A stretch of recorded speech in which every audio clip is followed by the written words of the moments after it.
The illusion created by the power elite is a lie that covers even the food they want you to eat. Will you continue to be their profit center, buying their processed food that makes you sick? Go to the doctor and buy their drugs? You don't have to cooperate. There is a solution. Inner Health Botanicals, a company that my wife and I just love, have been providing products for the last 5 years that give you the perfect solution to this madness. Try their Inner Food with 20 organic ingredients full of dense nutrition that gives you the energy you need and will keep you well.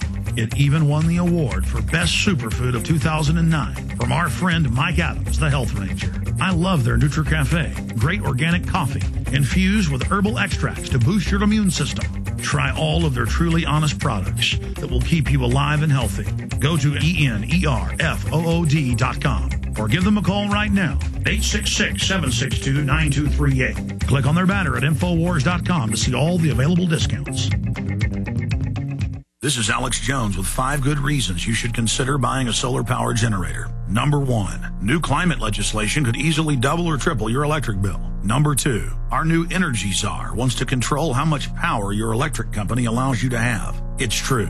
Total government control of electricity in the name of smart grid technology is coming. Number 3, in some areas of the country, the power grid is dangerously overloaded. And now new socialist legislation is only compounding the problem. Number 4, dangerous weather is always a threat to local grids. Every year, thousands of families lose their power from weather-related outages. Number 5, a solar power generator provides powerful backup insurance and peace of mind. Folks, I really believe in the solar power generators offered by Solutions from Science, one of my oldest sponsors. You can get more information at www.mysolarbackup.com. That's mysolarbackup.com. Remember, the government doesn't own the sun, so go to mysolarbackup.com or call 1-877-327-0365.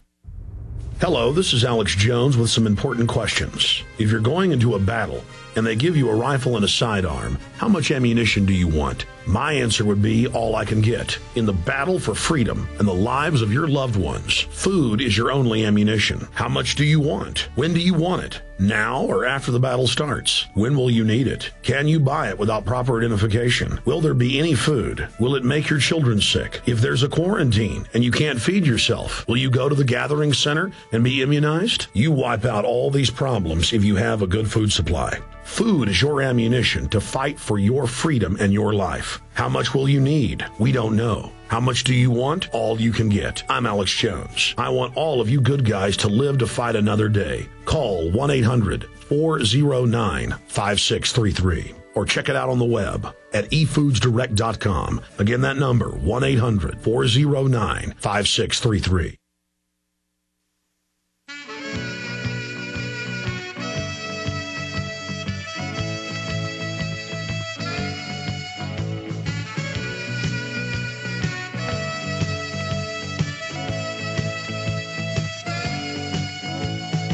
We're going to your phone calls in about 7 minutes. 1-800-259-9231. Bob Chapman, for those that don't know, we have a lot of new listeners every minute tuning in, getting so many new AM and FM affiliates.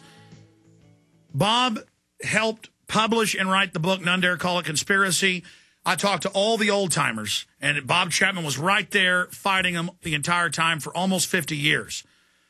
And so he can really, and he's been in high levels of business, so he knows a lot of these people, and he knows their histories.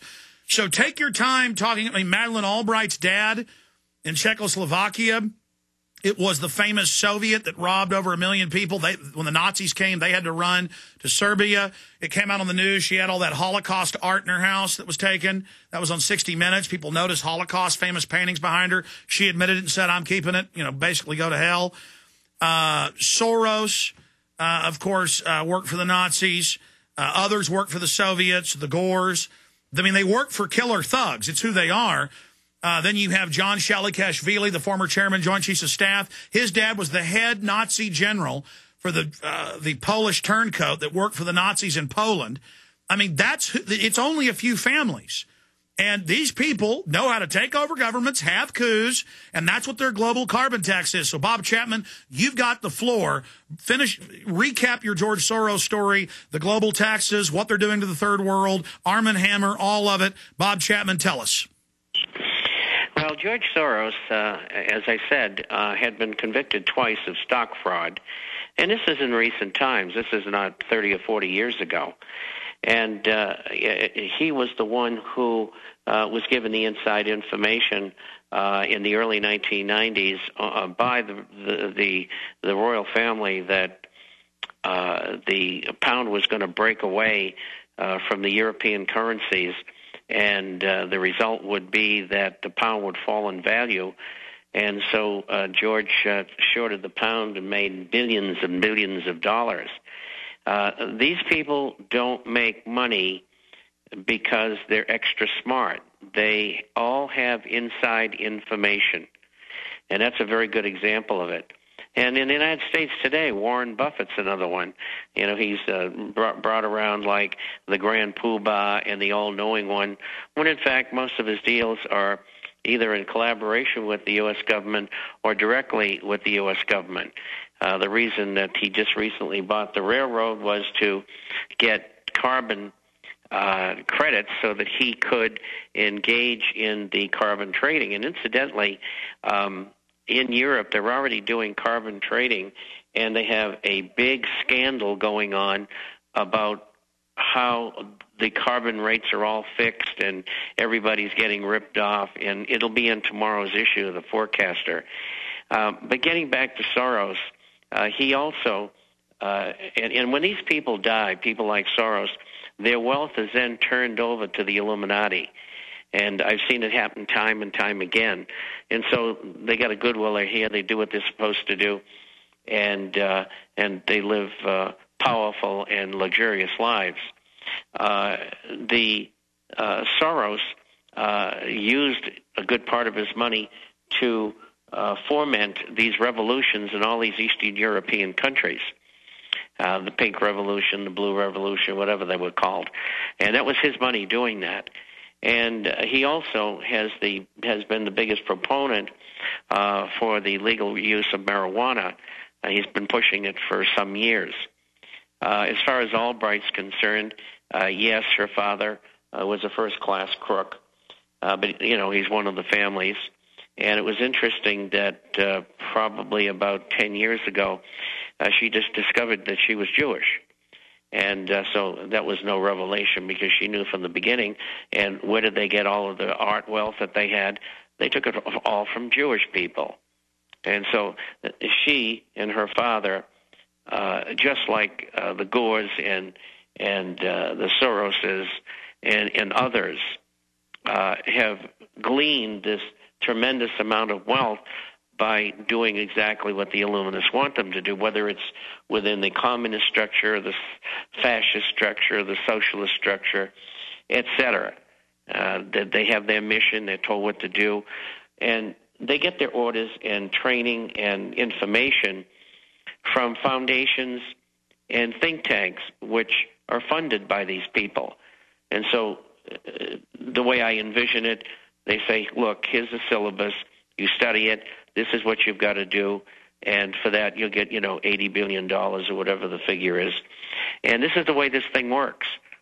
And it worms its way all over the world into companies and governments and banking, and not everybody in banking and the brokerage industry or the insurance industry or in manufacturing or whatever throughout the world are involved in this.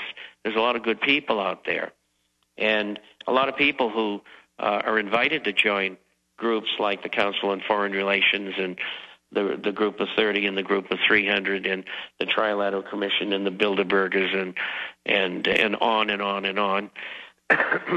Some of them get out, but not many. I mean, the power and the money is so fabulous that these people can't help themselves. And so going back to Hammer, Hammer's father was a high official in the Communist Party in the United States. It wasn't called that. Eventually he was called a communist. Hammer always said that he wasn't a communist, and of course he was. And there's a number of books on his history, and he had this large oil concession in Libya, and he got that by paying off for it, which is illegal, of course. The same thing that Halliburton just got caught doing.